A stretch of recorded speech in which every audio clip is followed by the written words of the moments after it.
Hey guys, I want to talk to you really quick about what we do when we have someone interested in Plexus. When you have a potential, how do you handle yourself and how do you go about it? So I want to first talk about there's two types of potentials. There's potentials that you reach out to and there's potentials that reach out to you. So first I want to talk about that second one, potentials that reach out to you. Really quick, I always respond to them in the same manner that they reach out to me. If it was email, I email them. If it was Facebook Messenger, I message them. If it was a phone call and they left a voicemail, I call them back.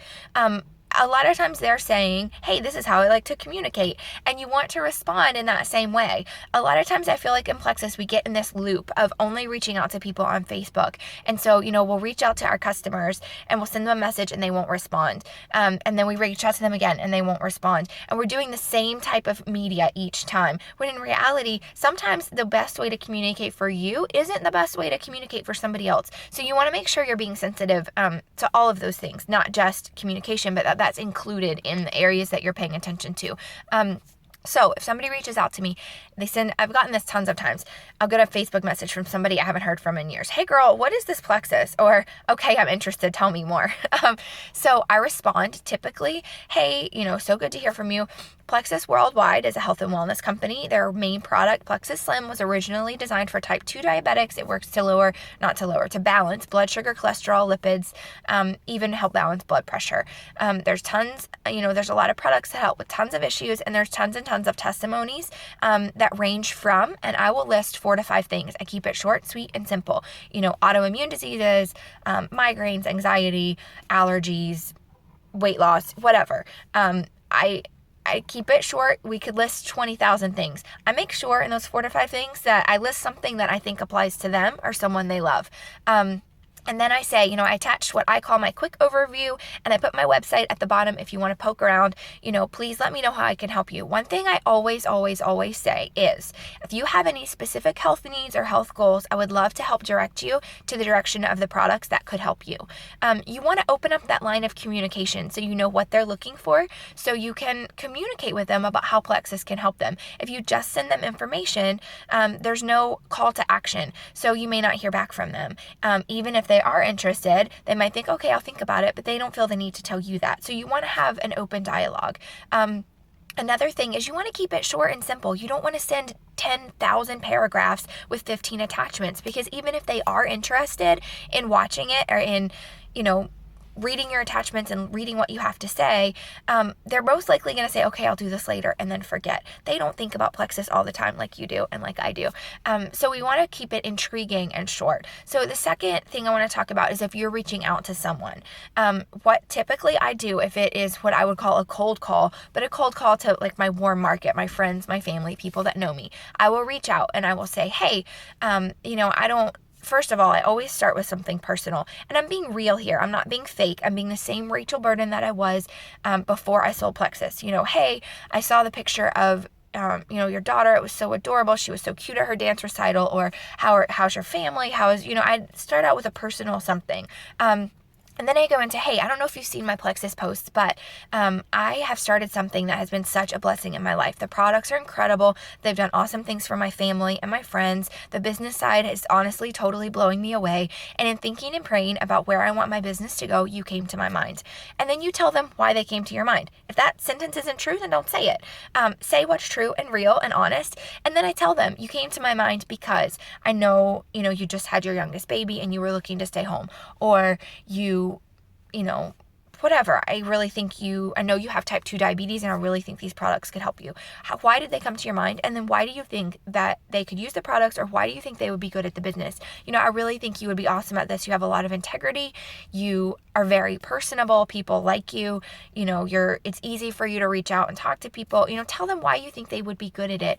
And then leave it at that. Don't go on to how the comp plan works and all the things the products do. And, just keep it short, sweet, and simple. Depending on the person, I might add the quick overview. I might add my website. I might not. And then I send it. So I'm going to talk a little bit in a second about follow-up, but I want to address really quick talking to potentials in person because that's a little bit different. The number one main key thing you want to do when you're in person is to listen. You don't want to yak about all these incredible things Plexus does, especially if you're the one that brought it up. You want to keep it short, sweet, simple, and listen to what they have to say.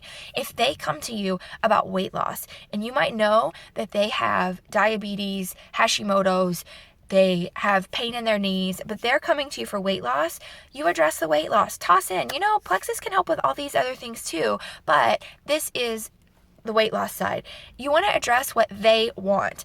If they get on the products and they realize that it helps all these other things, then that's great. But you don't want to start, brushing off what they're asking about to give the 20-minute Plexus speech on how it helps all things. So you want to be sensitive to where they're at, what they're looking for, what is it that they want the product for. Glance at my notes really quick and make sure I'm getting everything. Oh, one thing I wanted to address, or there's a couple things that pop up when we're thinking of potentials, and I just wanted to address a couple different ways. So one of those things is you see something on someone's Facebook status. I want to tell you what you don't want to do. If somebody makes a Facebook status, oh my goodness, I fell and my knee hurts so bad, or it's 3 o'clock in the morning and I'm laying here awake because I can't sleep, or fill in the blank, my anxiety is out of control and I can't function.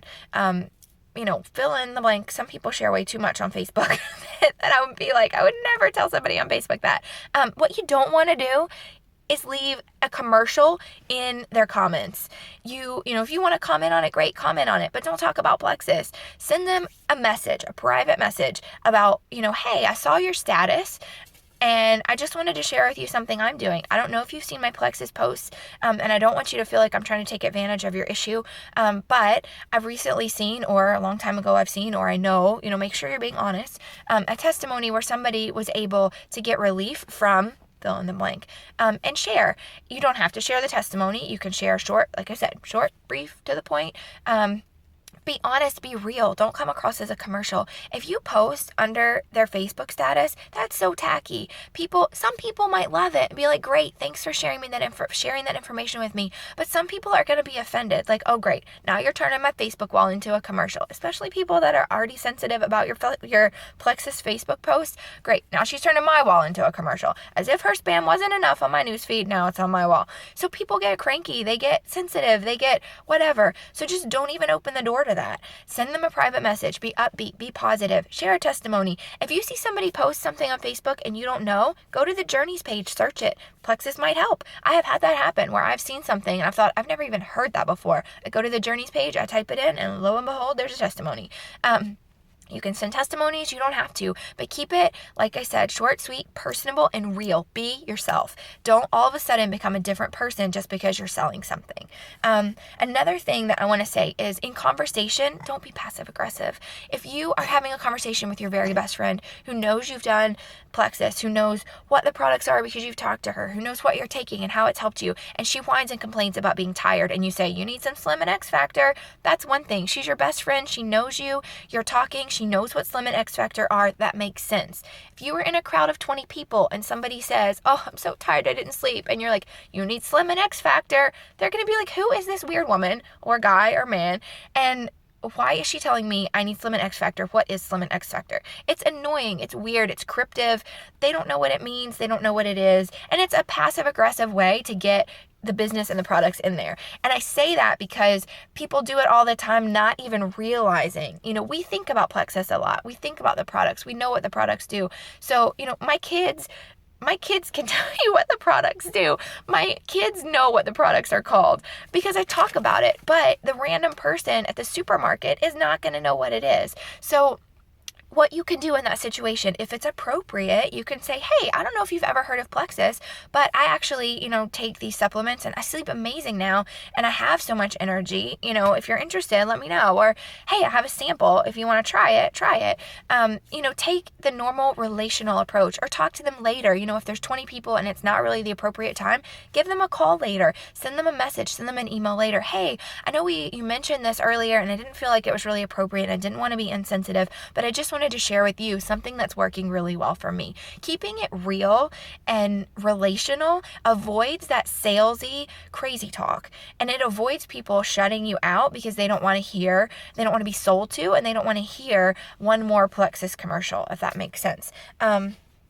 Now, I want to talk just a little bit about follow-up. I realize I'm approaching 10 minutes, so I don't want to take too long.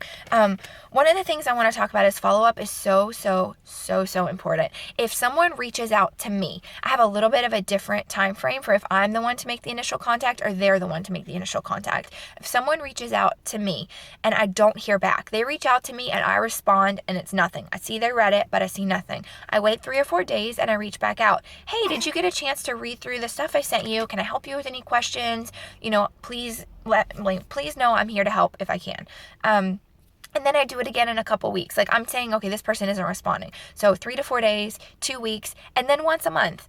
I have had people not respond to anything. I actually have a customer now that didn't respond at first, and then we chatted a little bit, and then she didn't respond, and then we chatted, and then she didn't respond. And at one point she said, please don't give up on me. I am interested. I'm just busy. And eventually she ordered. So, you never know. You need to read people's cues. If they're rude or if they tell you no, then leave it alone. But if they are responding, they're talking and nothing, no order comes through, then keep following up. Don't be a nag, but just follow up occasionally, once a month after your initial contact. Hey, just check it in for the month. Wanted to see if you were still interested, wanted to see how I could help you. If you know what they're interested in, follow up with a testimony. Hey, I saw this. I thought of what you were talking about, what we talked about. Check this out and let me know what you think. Follow up with a diamond documentary that relates to where they're at. There's diamond documentaries that relate to people in all kinds of different professions. So send them one that relates to them. A different side of the follow-up, if I'm the one to make the initial contact and I never hear back, then I don't follow up every month. I might still follow up occasionally, but if I make the initial contact, they never respond, they never do anything, then, don't be that friend that annoys them. Follow up in 6 months. Initially follow up a little bit. If you don't hear anything, follow up in 6 months. Or, we're having a Plexus party. Hey, I know I sent you this message. I'm not sure if you're interested, but hey, we're having an online event. It's super easy to follow along from your phone or your computer at home. It's not, it's no pressure, just some great info. Let me know what you think. Things like that. The last thing I want to talk about is the importance of follow-up and how it affects you and how it affects your team. If you live in an area that has several ambassadors, and we have different pockets of those. We have a little pocket in South Carolina on our team. We have a pocket in Connecticut on our team. We have a couple pockets in New Jersey of people that aren't connected to each other, like the whole pocket, but little separate pockets. So we do have this. So I just want to share, if you are telling everyone you know about Plexus, that's great. Keep it up, but make sure you're following up. If you're not following up, not only are you hurting yourself, you're hurting your team. Because we are one team here in Plexus, right? So I'm not going to steal somebody's potential from them. Say my ambassador over here, my pretend ambassador over here in the passenger seat, talks to somebody at ShopRite that we know. She runs into a friend at ShopRite. She talks to her about Plexus.